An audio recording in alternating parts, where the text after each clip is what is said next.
Bonjour à tous, alors je fais encore une petite vidéo sur la Firesteel et le briquet. Bon là c'est un bic en l'occurrence, mais quel qu'il soit. J'ai dit la Firesteel et le briquet et non pas la Firesteel contre le briquet. Comme je l'ai dit précédemment, j'ai toujours un briquet bic avec moi, bic ou autre. C'est fondamental, il a énormément de qualité, il a aussi des défauts. Ces défauts ont été mentionnés au préalable et à maintes reprises, en particulier dans des situations extrêmes telles que grand froid, altitude, grosse température, perte de gaz, etc. etc. J'en passe des meilleurs. Alors beaucoup m'ont dit oui mais nous on va pas aller faire gravir l'Everest ou traverser le Sahara ou... Parfait, très bien. Maintenant, entre le fait de faire du bushcraft, de se faire plaisir en faisant du bushcraft au fond de notre jardin et de se retrouver dans une situation dégradée, il y a une marge. En situation dégradée, il est fondamental de pouvoir faire du feu. Et c'est pour ça que je dis qu'il faut doubler, voire tripler les moyens d'allumage. Et doubler, tripler, ça ne veut pas dire avoir 15 briquets.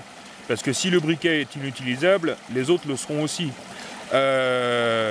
Alors comme certains le disent, l'aventure est au coin de la rue, mais les emmerdements aussi peuvent être au coin de la rue ou au coin des bois.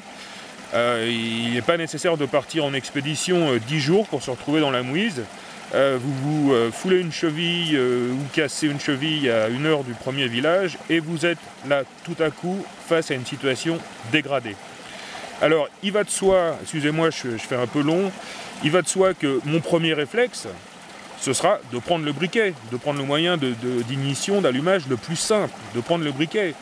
Mais si le briquet ne fonctionne pas, pour des raisons que je vais évoquer tout à l'heure, parmi tant d'autres, il va bien me falloir un backup, quelque chose qui ait des propriétés différentes et qui me permette de faire du feu en toute situation. Donc la Firesteel. Le briquet, c'est franchement très bien, hein. Moi j'allume mes feux avec un briquet. Par contre, si j'ai les mains mouillées, le briquet, walou.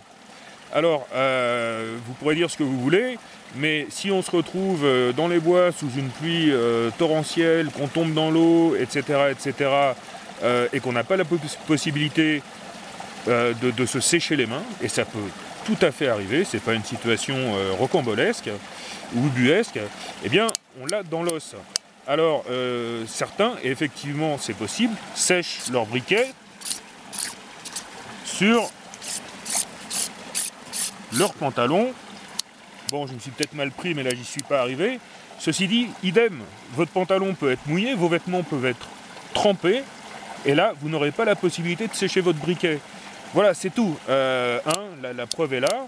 Maintenant, encore une fois, ce n'est pas une vidéo contre le briquet bic, d'accord? Mais pour mettre un peu les pendules à l'heure. Par contre, la Firesteel, je peux la mettre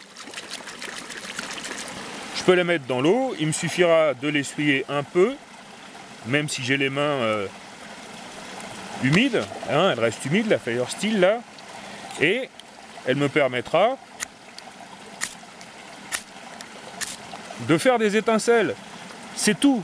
Voilà, donc le briquet bic en premier choix, s'il fonctionne, mais c'est parfait.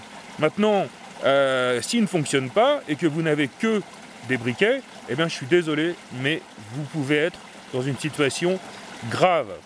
Voilà, c'est tout ce que je voulais dire.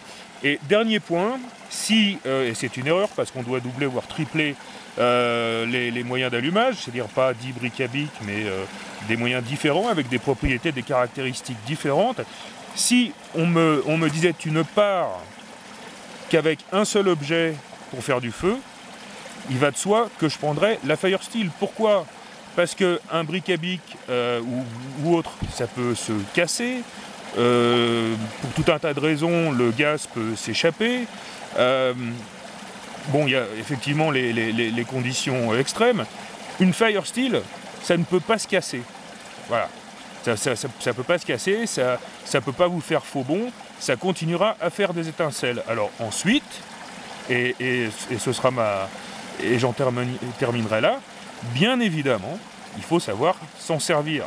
ok, et monter un feu, savoir monter un feu.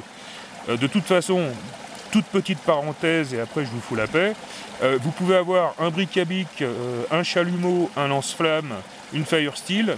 Si vous ne savez pas faire un feu, pas monter un feu, et encore une fois, personne à la science infuse, on a tous appris à le faire, et bien votre feu, il ne se montera pas. Voilà. Donc, voilà, c'est pas bric à bic contre fire steel, c'est bric à bic et fire steel, les avantages de l'un, les avantages de l'autre. Maintenant, je vous en laisse juge, et merci encore une fois pour votre attention. À très bientôt.